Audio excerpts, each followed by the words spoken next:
So I always miss the little clapper when it's time to start or time to end, Yeah. you know. Twitch has accepted the stream.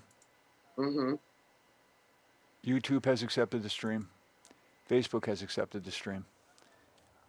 Great. I don't see any reason why we shouldn't start. Is there anything else you want me to do?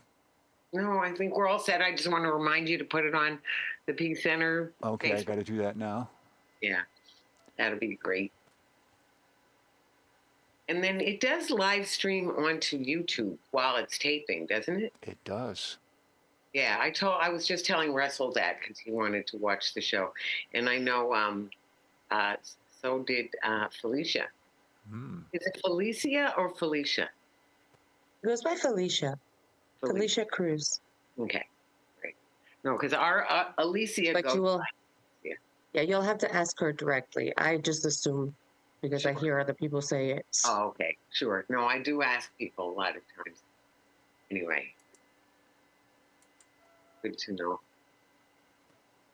Do you prefer, Vicki, that I put the Facebook link or the YouTube link? Do you have any thoughts on that? On the Peace Center.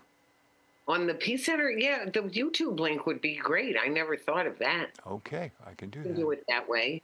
That's great because really that's an easier. Some people, Facebook gets a little wonky for all kinds of reasons. Okay, let's do that. Wonderful. And it's easier on my end because it's easier to get the link.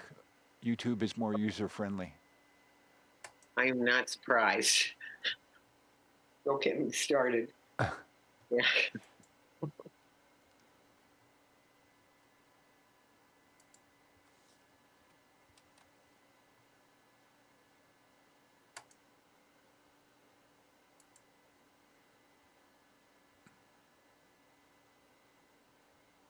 It is on the Peace Center page.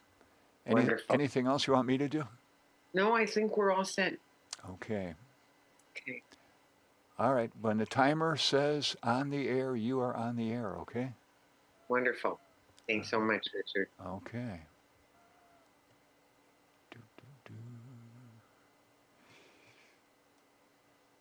The cats are everywhere. Here it comes. Welcome to Talking Peace with the Western New York Peace Center, being recorded here at Think Twice Radio in the home of the future, also the home of our friend and producer, Richard Wicca. Thank you, Richard.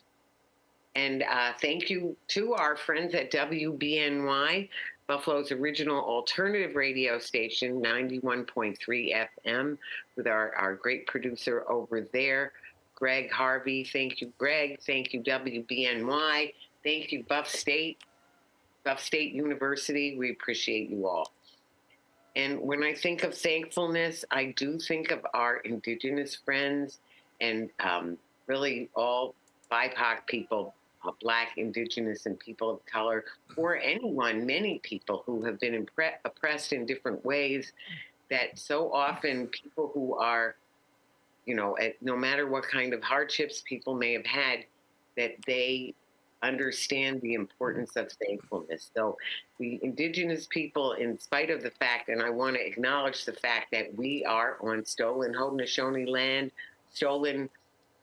land stolen from the Seneca, or as they call themselves, the Anundawaka people, Anundawaka Nation that is part of the Haudenosaunee Confederacy. We are on that stolen land, and these people, and the many people who, in spite of oppression, violence, and trickery of all kinds, very bad acts of the government, which we'll get into that further into the show.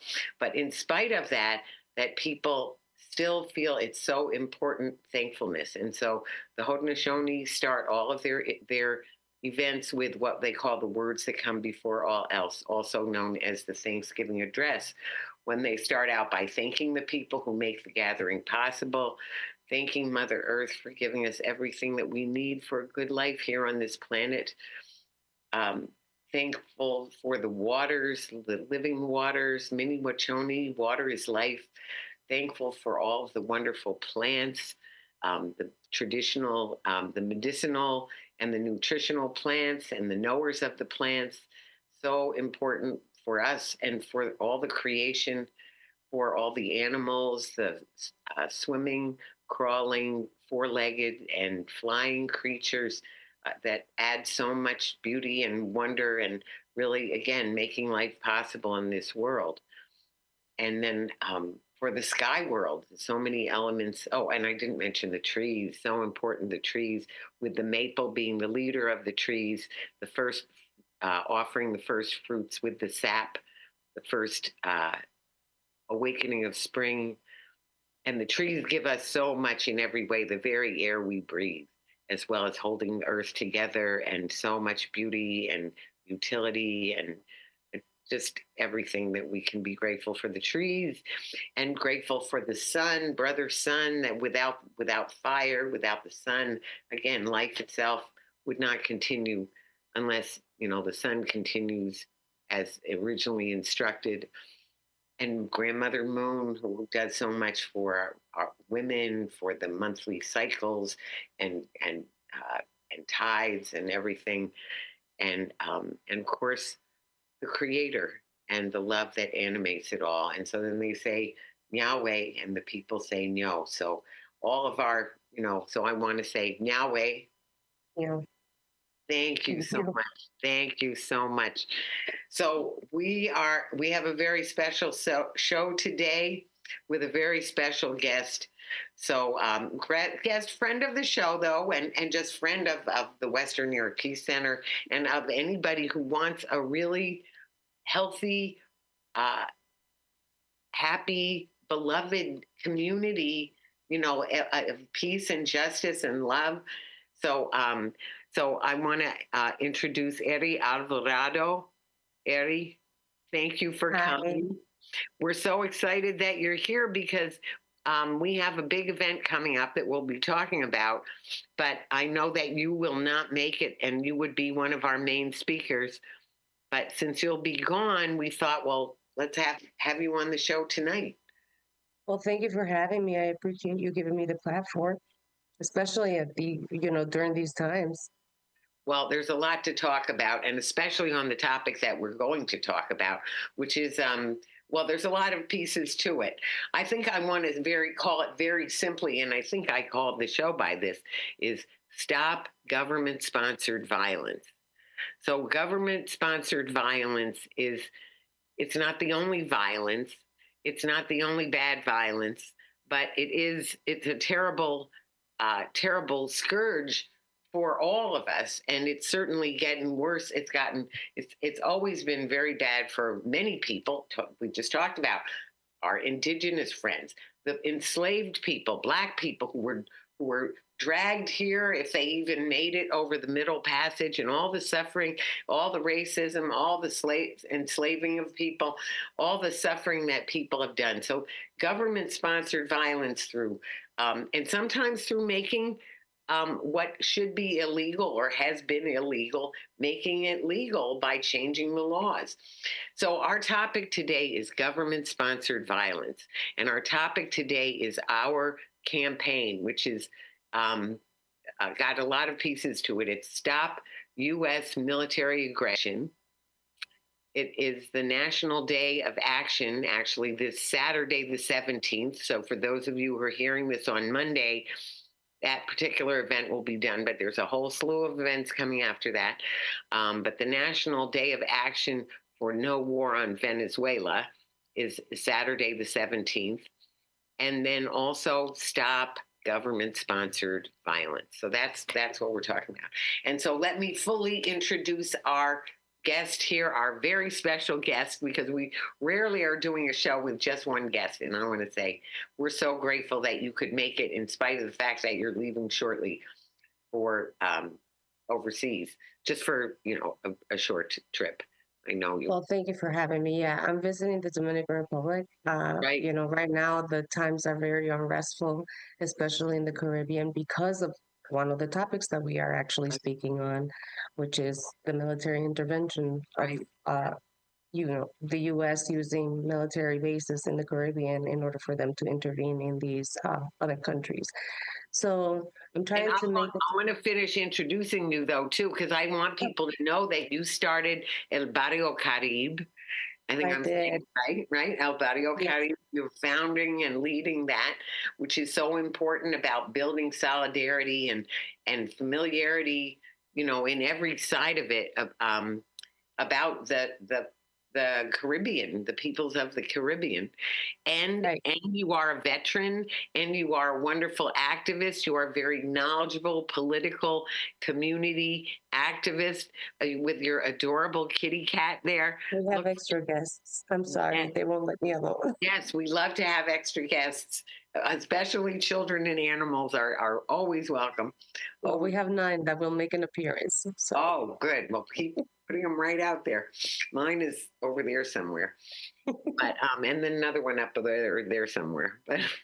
But anyway, so it's so good to have you, Eddie. And of course, I need to mention too, your friend and mine. In fact, you were on the show with him last time you were on the show, the Buffalo Latino Village, and with headed up by our dear Alberto Capas. So yes. thank you, Eddie, for coming.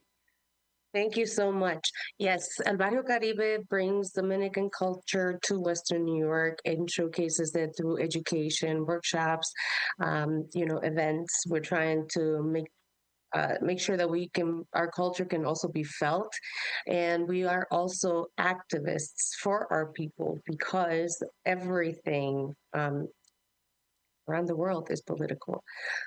So we want to make sure that our people have a voice, are felt, and have a place where they feel safe enough to express, their needs, their wants, and their gripes as well. So we don't speak for anyone, but we do give the space for people to speak for themselves. That's wonderful. It's so important. And this is what we try to do also on this show. Right. And so that's why we're so glad to have you here. I want to say, as a Latina person, as a veteran, as a very knowledgeable person, and as somebody who will really speak very, very frankly about the violence being perpetrated by our government, and I want to say at home and abroad, which is just Absolutely. that's our topic, and that is something that we both know about, and many people have known about it for many years. It's been, not the only thing that's going on, but it's been very, very prominent in this country from the founding, from before the founding, and right up until now, it's flaming out of control. But before we get into that, I always like to start it off with a positive thing. Let's talk about our values. So when you think about government-sponsored violence, or when you think about stopping government-sponsored violence, which is really our topic, what are the values that you think of? The values, American values, or what we should be gearing towards or advocating for, because I think those two are very different. I think our values get set after we gain clarity as to where we stand as a society. As of right now, we don't have shared values. I think a lot of people have individual values, which is great because you need individuality, to know yourself in order for you to know the collective. But at the same time, I think that there's a very selfish aspect in our society where we only worry about self as opposed to how self affects the collective. And defining our values comes after we define and clarify where we stand, because right now we stand divided, not united. So values don't really matter if they're divided. So I only want to say then, so for you to answer for yourself, what are the values that you think of when you think of the topic of stopping government-sponsored violence? I think education, financial education, historical education. I think clarity on systems, which is so education. Honestly, when it comes to fighting against where we are currently, educating ourselves and finding community that actually understands where we are, not where we aspire to be, and then function from the place of where we are as opposed to where we see ourselves. Where we see ourselves is very different from where we are, and it's great to be aspirational, but we also have to be realists because we can't aspire to be somewhere unless we realize where we are. Well, that is also true. And that is, it's so important. And this is, well, it's very related to the values I think of. And these are the values I feel like listeners up to the show will know that I'm probably going to say truth and love. And I will say, yes, because always, and first of all, which totally relates to what you said, because first of all, we have to, so educating ourselves and educating other people means knowing the truth. Knowing the Right. truth, there is plenty of just bald-faced lying. Right. And then, of course, there is a point where sometimes, truth is very many faceted. So something can be true or partly true or just very slightly true and mostly not or whatever. There's every range of how true something might be. And even then, truth has a lot of different aspects, but overcomplicating. So we want to, recognize the difficulty of truth seeking. This is what Gandhi talked about, satyagraha, truth seeking, to really know the truth and the different nuances and elements and everything. And love, which love is what activates people. Love is what moves people to action. Love is a verb, as people say, so we have to do something, and loving and real and, real activism, strong and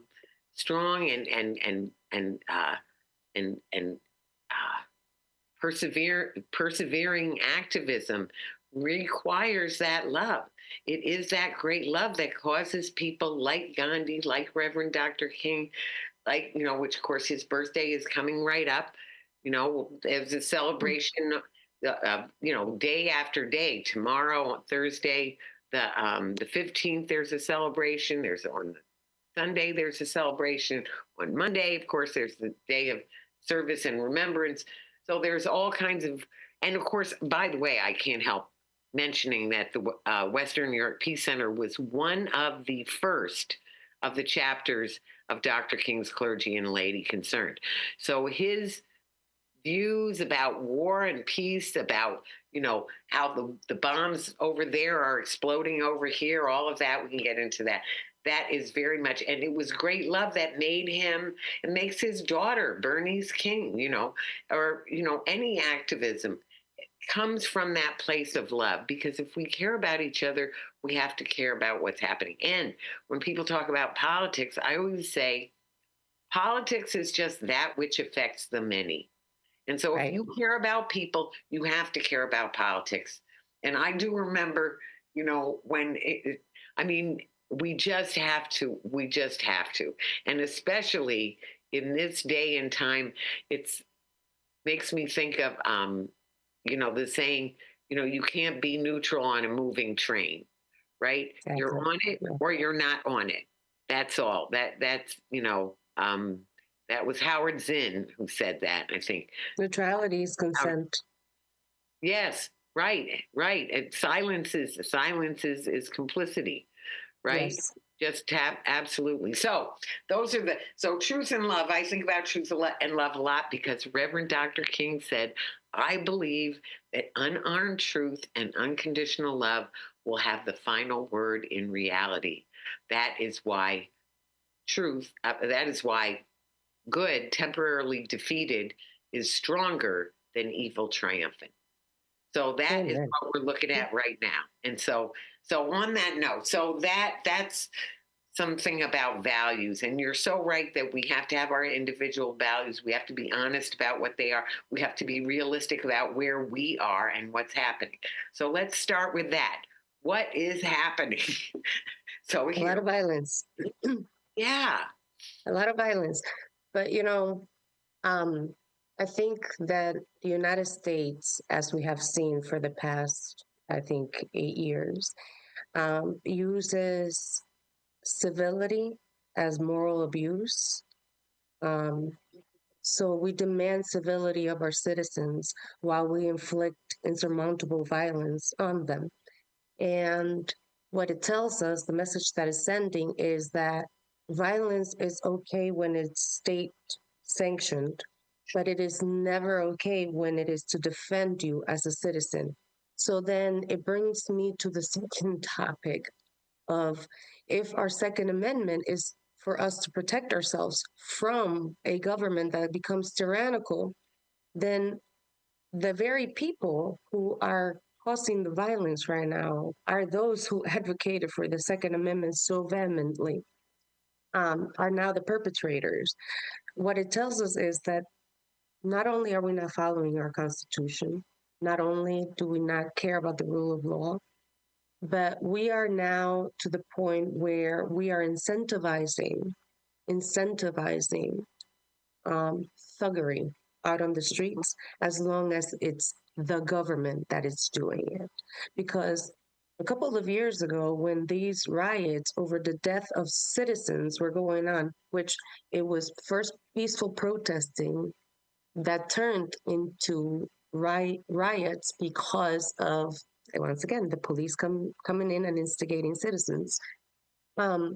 We were told that our citizens acting outraged at being murdered by those who are supposed to protect us was unacceptable. But now we're watching as those very people who are supposedly intent on protecting and preserving the American way of life enacting so much violence on American lives, which is it's a contradiction first and foremost, but second, it does not allow for anyone to have grounds for clarity. So our citizens don't really know where they stand. Can they stand up against this government? What are the tools that our citizens have aside from violence? And the reason why they are doing and escalating this so quickly is because, and I have talked about this on numerous occasions, the Trump administration or this administration is seeking to create a false flag once again in order for them to declare martial law. Minneapolis was the last city of unrest, and once again, it has become a war zone. Portland was another one, and these cities are made into war zones. These are not violent individuals. They're coming out in costumes, in like unicorn costumes, and doing naked bike rides and stuff. So I don't see them as violent individuals. I see those who are supposedly sent to create order as the ones that instigate the violence and the ones that perpetuate the violence. And it's justified. And we're having our government justify the death of our citizens and calling our citizens thugs when our citizens are sitting in their vehicle, literally sitting in their vehicle doing absolutely nothing. And, one of the things that perhaps, it's antagonistic to say, but this isn't new. This is not a new tactic. Our justice system usually makes up excuses to incarcerate people, but now we're making excuses to blatantly unalive people on national television and not have to be held responsible for this. And then it becomes the question of where does it stop? Where do we go from here? I can't hear you, Victor. You're muted. Thank you. I'm sorry I coughed, so I turned off my mic for a second. No worries. Thank you for reminding me. What I like to think about, so first of all, a lot of people listen to this show regularly, or even who didn't listen to this show ever before, but are aware of what's happening. A lot of people are aware that there is a big military buildup. There is a big military buildup in the Caribbean. There was attacks on ships that there was no reason and no proof offered. They claimed that the the ships were running drugs, but there was no proof offered, and then people were killed. That the ships were bombed, the people were killed, and then the people who were surrendering were then also killed. So Right. just the lawlessness, and then Trump, for whatever other excuses that other people offered him, he then, during his press conference right after, he couldn't stop talking about the oil. He mentioned the oil 50 times, 50 times in this one space of time that he's being, talking with the reporters and saying that they're taking the oil. So it's the same old story as in Iraq. And I know Well, he's not even hiding it. yeah, he's not even hiding it. So so I want to say, so there's the outward looking violence, and then there's all the other threats that are getting bandied around about Greenland and Well, those Iran, Colombia, and all of these. And then wait, I just want to give a sort of because we're going to start with that, but we also want to talk about ICE. And I've heard umpteen different stories, and even just today, 2 3 new stories of new atrocious behavior, atrocious, illegal, in just criminal, highly criminal behavior that looks exactly like criminal behavior, except that the people are being paid by the government. They're not even wearing the government insignia or anything. They're not even wearing their IDs. They're not even, oftentimes they're wearing masks because they're ashamed of what they're doing because they know it's wrong, but they're cleaning up. they're not ashamed. Well, I don't know. I think I don't think we can know. There's lots of different people. Some won't be, will never be, but one of them I know someone who had an ICE person crying because she's saying, "Oh, my children, I have children. I don't want them to get, hurt over this or anything like that." So that's Yeah. a person who was ashamed. So anyway, I don't want to make big decisions about whether people are ashamed or not, but I'm just saying the illegal behavior. And then last but not least, in the carceral system, the jails and prisons, there has been such heinous treatment of the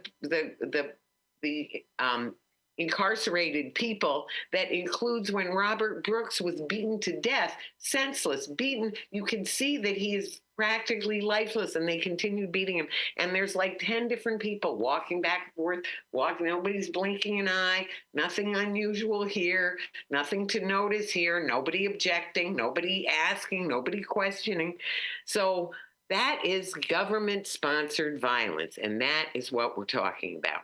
So I want to now turn it back to you about, now I want to get into about ICE and the carceral system too, but let's go first. We are having this National Day of Action for No War on Venezuela that is happening along with the rest of the nation on Saturday, January 17th from 3 to 4 p.m. in Niagara Square. We will end promptly at 4 o'clock because we know there's a Bills game at 4:30, and we know that people want to get home. Plus, it'll be cold. So dress up real warm, and we've got our love to keep us warm. But anyway, so now I want to turn it to you. So first of all, let us talk before you go, because you're just going. Let's talk about the Caribbean. Tell me what's happening. So, for the Caribbean, it's basically the United States once again is opening military bases, military operations. We know Guantanamo Bay in Cuba. We know of, I think, Base Buchanan in Puerto Rico and Vieques, and there's another one in Puerto Rico that they are opening up. But it's not just in. I'm sorry? New military base in Puerto Rico. So there's 2 military bases in Puerto Rico that they are opening up. One is in Vieques, and I can't recall where the other one is, but there's 2 in Puerto Rico. Mm-hmm. And it's a territory. The people are against it. But at the same time, we also know that Guantanamo Bay was supposed to be closed out. It never was.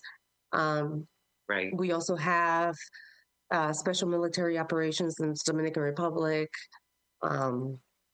So this isn't new.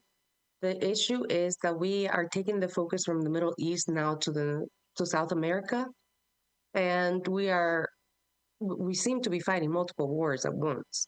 I think people are waiting for the world to declare war instead of just acknowledging that we have been at war for quite a while at this point. The Caribbean it's just strategic placement for a greater um, um, move that the United States has. And as Trump has so blatantly stated, and if he's building this huge ballroom, he's not planning on going anywhere. He wants to go and attack Colombia. He wants to go and attack. Um, he says he owns Venezuela, but this is very reminiscent of the 1970s and the 70s and 80s when Right. there was this huge war in South America where there was all of these other countries that were part of it: Argentina, Chile, Uruguay, Nicaragua. You know what I'm saying? So it's not. This isn't new, but it isn't. I feel that when you do multiple strategic attacks, it distracts from something much bigger, and I think that we have other countries who are already taking a position of defense against us. So that should be what taken. did you say? There are countries that are taking military positions of defense against us. Mm-hmm. So Greenland has already their navy and their military ready in case we do try to do what we did in Venezuela. Colombia has already stated that if the United States attacks, they will retaliate. Like there are countries all over our own allies are actually uh, positioning themselves in a position of defense. So it's much bigger when it comes to military strategy, and it's because it's reactionary to a person that doesn't have a clue what he's doing, and he's being governed by proxy through Stephen Miller, Marco Rubio, JD Vance, all these people that really do not possess a backbone and have two brain cells running for third place, and they think that they are just so witty and so whatever. um but it also detracts. So I feel that the reason why we usually tend to attack outside of the United States is because we understand the unrest in the United States is getting out of hand, and if it gets out of hand, we will not be able to control 300 million people. Correct? So, in order for them to distract us from uprising and saying both political parties are absolute trash and are not representing our interests, both parties are playing the exact same the bipartisan game. Oh, look what Trump is doing. Look what this person is doing. But I would like to point out that all of this stuff was going on when Democrats were in power. Right. So this isn't something that is going to change simply by voting them out. It requires change at a local level, state level, national level. What I've noticed at local level is that the Republican Party is actually ousting a lot of the Democratic, people that have been in politics for quite a while. That affects everything that we do. It affects the Caribbean. It affects, our allies in Europe. It affects how our people within our country are functioning, the resources that we give to them, what we take away from them, how we treat them, what we're willing to tolerate.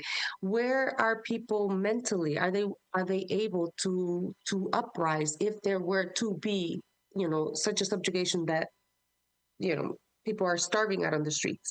Can we rise up?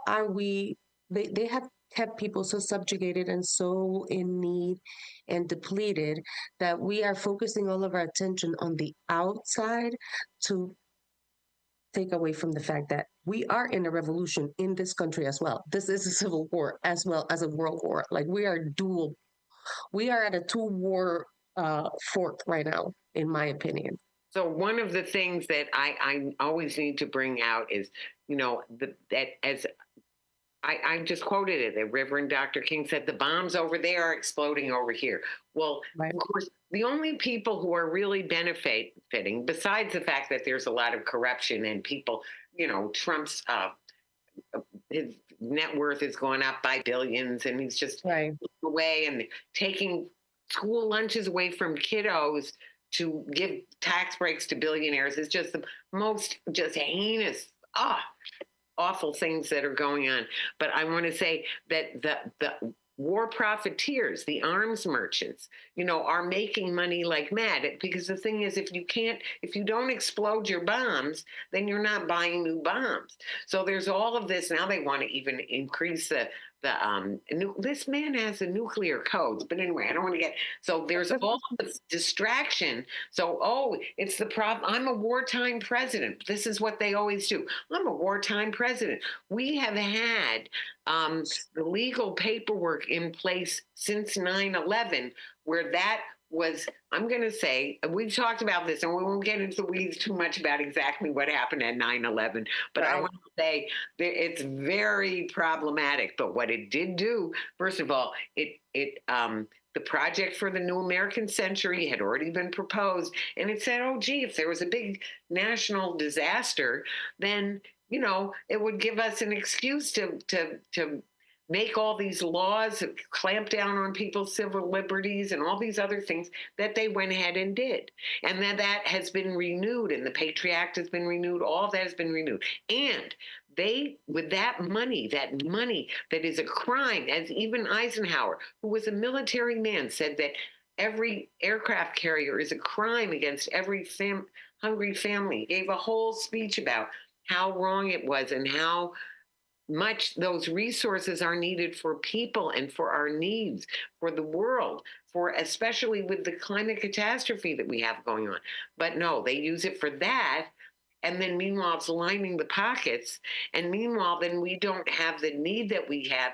But then the person is a wartime president. I say, oh, I'm a wartime president. So you have to, you're not patriotic if you're not defending this BS that is all about, again, it's against international law. It's totally illegal what they've been doing.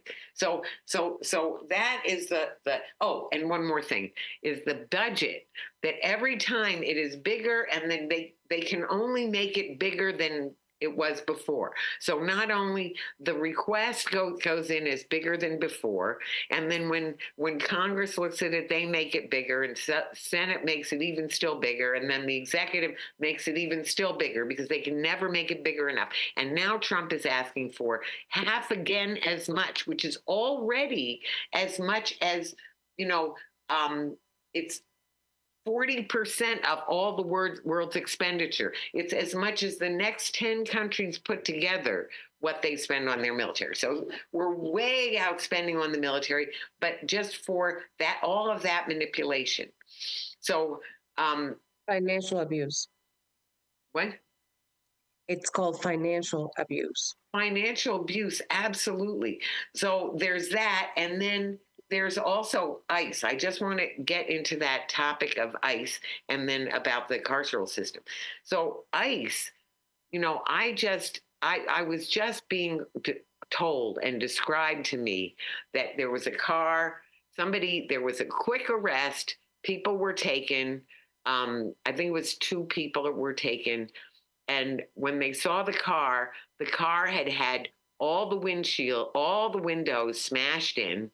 And there's a child's baby doll in the car. Mm-hmm. What are these people doing? I just read an article by Investigative Post that they arrested a professor whose papers are all in order, who is a neuroscientist, who is doing special research, who is here on a visa. He's everything in order, and he's sitting a week. They didn't just make a mistake and then say, oh, I'm sorry. No, because he went over he was in the wrong lane or something on the Peace Bridge, and he's in Batavia. So please. Right. And I just watched a video of a disabled woman being ripped out of her car by ICE. So you said we speak about ICE first and then the incarceration system. They're one and the same. They're one and the same. Sure. Right. When we were saying that, when we were having Black Lives Matter protests, and we were saying, Black Lives Matter, they're dying in prisons, they're being killed by cops, they're doing this. Right. When we were complaining that they were militarizing the police and sending militarized police to these riots, ICE wasn't being militarized then. And also, this wasn't just during Trump. This wasn't just during prior, like this happened during Obama. This happened during Right. Biden. This happened during Trump. This is they both parties are funding the carceral system. Both parties are funding ICE. Both parties are giving you different excuses as to why they're doing it. But at the end of it all, the end result is the same. You know, there are politicians, local politicians that say, we're not funding ICE. We're funding Border Patrol to expedite blah blah blah. But who incarcerated that doctor that you just spoke about? It wasn't ICE. It was Border Patrol. Right. And send them to Batavia. Right. So you are funding an extra 1,000 Border Patrol agents. And how do you know that those Border Patrol agents are not going to be doing the exact same thing that these overzealous, underqualified ICE agents are doing? I believe that ICE agents are the rejects that the military did not want. They didn't even make it through the ASVAB tests. These people they're cosplaying at law enforcement. And it's really funny to me because it's very reflective of our president who's cosplaying as a president. He's cosplaying as a leader. He's cosplaying as having power. And the only reason why it actually works is because people have actually caught on to the fact that he is such a low level intellectual individual that they can praise him into doing whatever they want him to do. So he's such an easy to maneuver person, but he's cosplaying at being a leader. Kind of like how these ICE agents are cosplaying at being law enforcement. What is that word? I don't know it. Cosplaying. Cosplaying is like you're playing a character. You're not a real law enforcement. You're just playing to be a police officer. If only. Right. If only. Right. You're trying to be. That's why they overexert force. That's why they don't have training. That's why they don't. They want to be. They want to be They're the ones. They're the same January 6th rioters that broke into the Capitol. They're the same. They're the same Proud Boys that were marching during Charlottesville. They're the same little. We're on radio, so I'm not gonna say Right. Okay. tiny anatomy. Well, tiny anatomy type of individuals who who lack self-awareness, self-possession, self-worth. So therefore they have to go inflict pain on other people in order to feel valuable. These are also very cruel individuals when you really think about it. And I don't really, you said that there was an individual that felt shame. I don't think that was shame. I think that was a realization that what you are doing to other people could be done to your children. And then you said, oh, crap, that's not so great. Because if it happened to my children, that would be pretty bad. I would feel pretty shitty. But they have no problem going and doing it to other children. Because what, $60,000 a year is worth your dignity? It's worth the life of someone else. That's how little the life of an individual is in this country. I thought it was $225,000. That's how much you put insurance on an individual in the military. That's how much every individual in this country is supposedly worth. So how much I am just saying. $250,000 insurance, I think. So that's how much technically an individual in the United States is insured for under the government or whatnot. But that's here. But ICE agents and the incarceral system, they're one and the same. It's the overzealous prison guards that get fired for abusing individuals in jails. When we fund private prisons, like the ones that we are funding all throughout the country, we are funding private individuals by incarcerating the masses of our poor folks. Poverty in this country has become a crime because if you are poor, you cannot defend yourself. And right now they're advocating to have ICE go door to door for people to prove that they are citizens. Have we lost our ever-loving mind to the point that we have not read the chapter in history when this was happening in Germany? Are we seriously that detached from? It's not even that long ago. It's not even that long ago.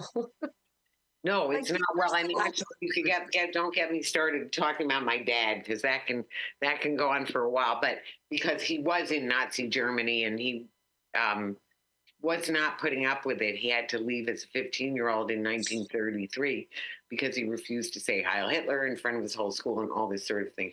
But it's the very much using of the Nazi playbook. I do want to say that this campaign, I want to get into this part of it too.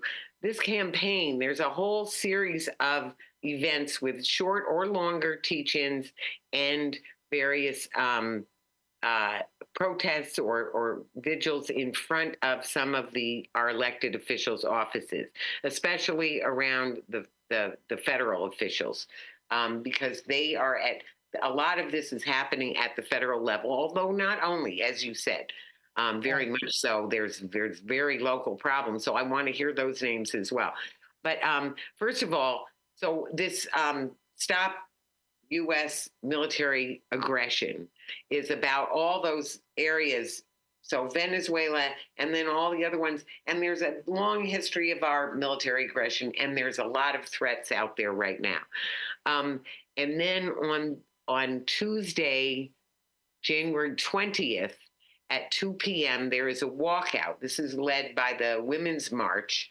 So the Women's March, the Western Europe Peace Center has been very much a part of the Women's March. So we're happy to be part of this walkout.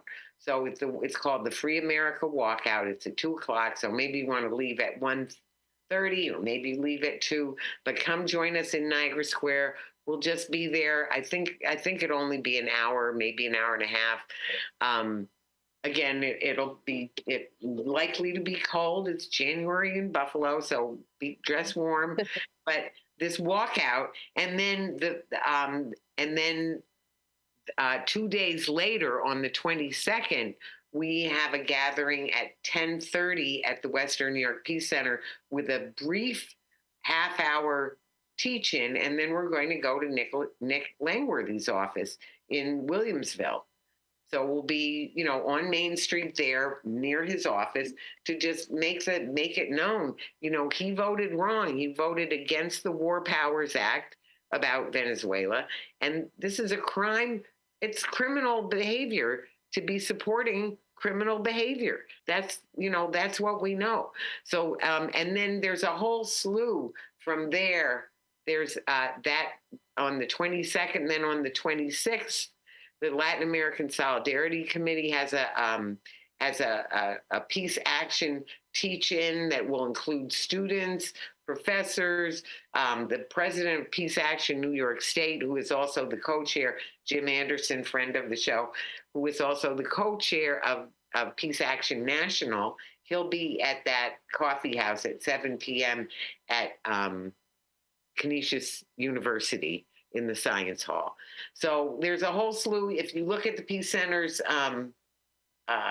social media or look at our website, you'll see these planned things. There's a whole number of them, of protests, of teach-ins, et cetera. And then next, in February, the Latin American Solidarity Committee of the Western New York Peace Center is very excited that you will be back and you will be one of the speakers at that teach-in on February, wait a minute. 21st, I think. Is it? It's the fourth Monday in February. Right. Fourth Monday in February. So wait, I'm sorry. 21st or 23rd? 23rd. 23rd. Okay. Yeah. On the 23rd. So yeah, the 23rd. So put that in your calendar, or go ahead and look at the Peace Center calendar. That will tell you a lot. Or look at our various social media. I just feel like people need to really understand that there's so much going on right now, and we need each other. We need each other to stand up for each other and to stand up for the rule of law. and not this wanton, the level of violence that is going on, and certainly the way people are being picked up for no reason, people whose papers are totally in order, people who are in no way any kind of a threat, no illegal acts, nothing. They're picking up American citizens. Okay. Yes, American citizens. Yes. Yeah. And the Supreme Court ruled that racism is a grounds for detention. That's what they ruled by saying, yes, they did, by saying when the Supreme Court said that people's looks or the use of another language is sufficient reason to detain someone. Oh yeah. The music in your car effectively says that racism is A-OK, is a grounds for.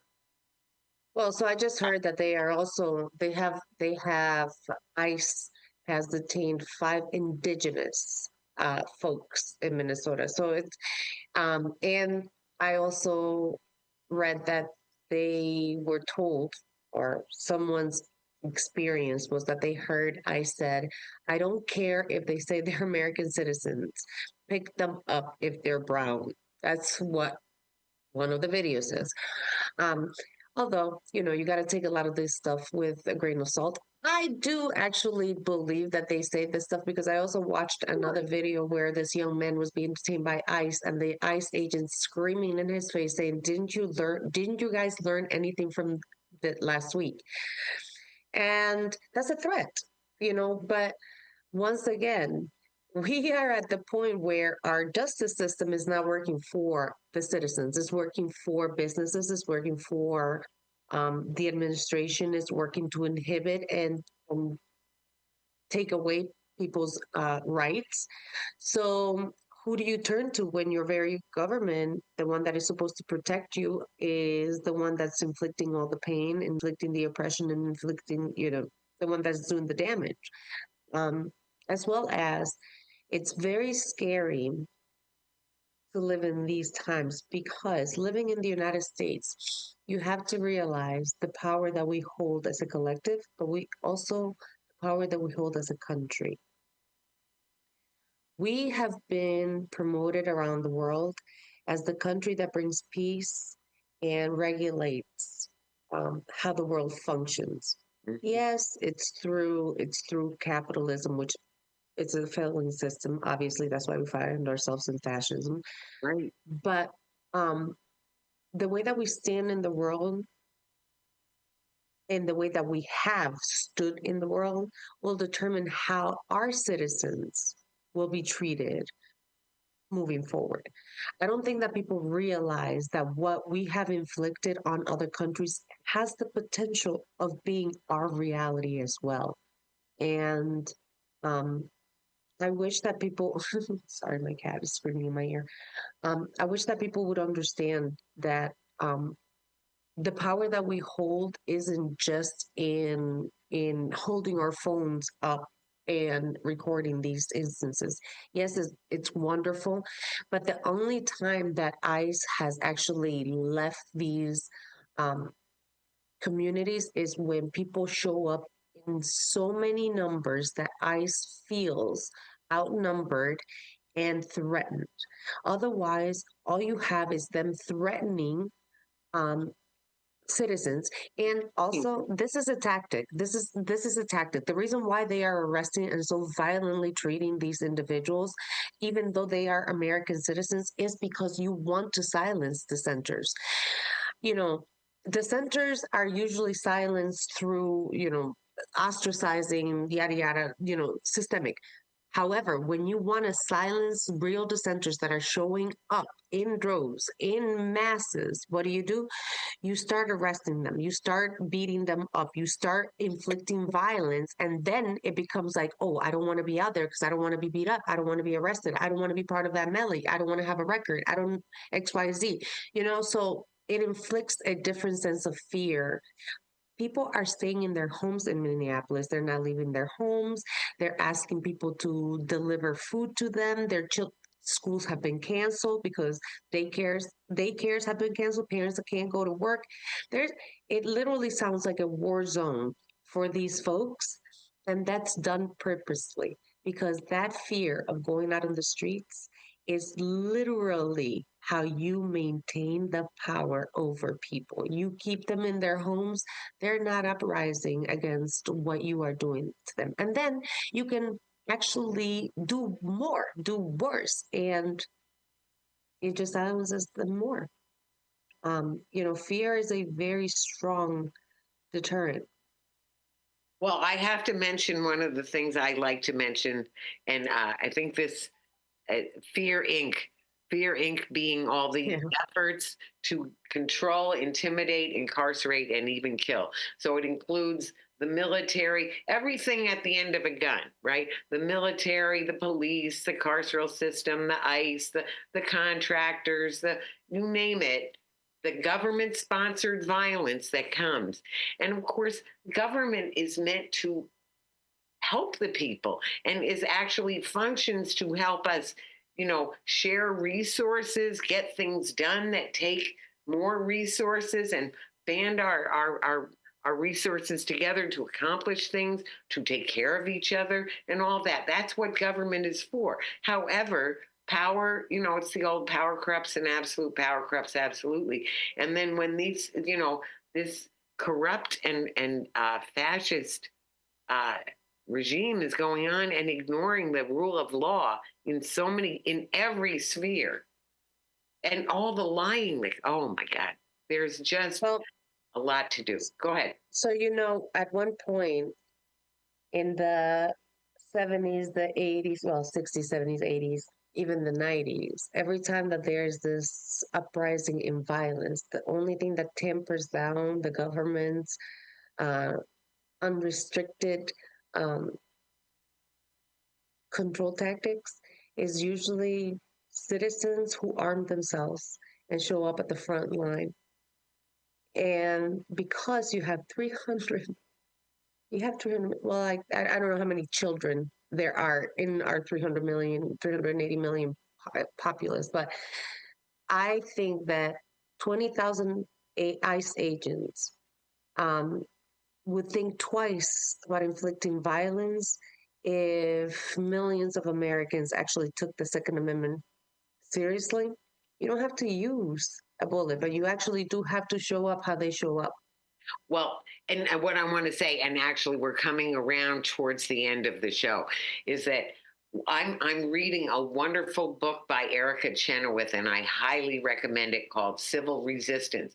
So civil resistance, there's, first of all, civil disobedience is breaking an unjust law. And we did say that one of the things that the Germans did, and so many groups have done, is they make what should be illegal or was illegal, and they make it legal by changing the law to allow it, encourage it, or whatever. But civil resistance is the effort to get the government to follow the law.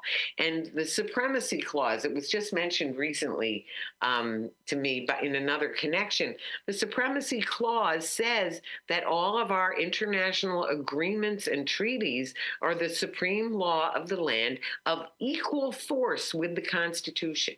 The other thing I wanted to say in this great book is that Erica Chenoweth talks about, the importance of a nonviolent movement, in that it should be diverse, it should have a variety of tactics, surprising people with different, not always just get out in the street like that's the only option. No, there's all kinds of other options to keeping each other safe, alerting each other when ICE is around. So we have a lot of rapid response area efforts going on. So all of that. But I really want to encourage people to read that and really study it. One of the other things that's a big factor on success, one is of being nonviolent. Two is of, although a lot of people say, oh, there's a range and some people do this, some people do that. But I did say it's true that having different tactics and strategies is definitely a strength. That also, converting people, convincing people, that they will do better and their interests will be served better, because people are moving away from Trump when they see, just how illegal all of this is. So So there's that, and oh, and being well organized and well disciplined, that's another factor. So there's all these factors that we are working on to just, keep our communities safe, to build a culture of peace. I know you are such a part of that in all your ways, in all your organizing, in your giving up other people platforms, including me. You've done that for me, you know. And so anyway, I just want to give you a chance for very brief. We have actually just a bottom line. What is the main thing you want people to remember on this topic? I agree with you when it comes to nonviolence. I agree that there are a million tactics, but I will advocate for this. There has never been substantial change without violence, and violence enacted onto the defenseless is a lot more cruel than violence when you stand for self and for the collective. So I do advocate that we find ways to peacefully resolve, but I think that sometimes not violently showing up, but simply showing up in numbers is a violent So revolutionary act. that's not violence, though. So I want to reiterate that that is not violence. That is mass mobilization, and that is something that we're very much working on, very interested in. And I want to say, it's back. I want to come back to truth and love. Truth and love, where we, stand up for what we believe in and have the courage to really do that. And then, it's not that a person is the enemy. It's that these illegal acts and these bad acts and the fear and the greed and all those other things, those are the things that we cannot tolerate, that we will get beyond, because we will get beyond. And I want to encourage people to get involved. Come out on Saturday. Come out on the 20th, 2 p.m. at Niagara Square on January the 20th. So I'm Show just up and don't be grateful. neutral. I'm so grateful to you.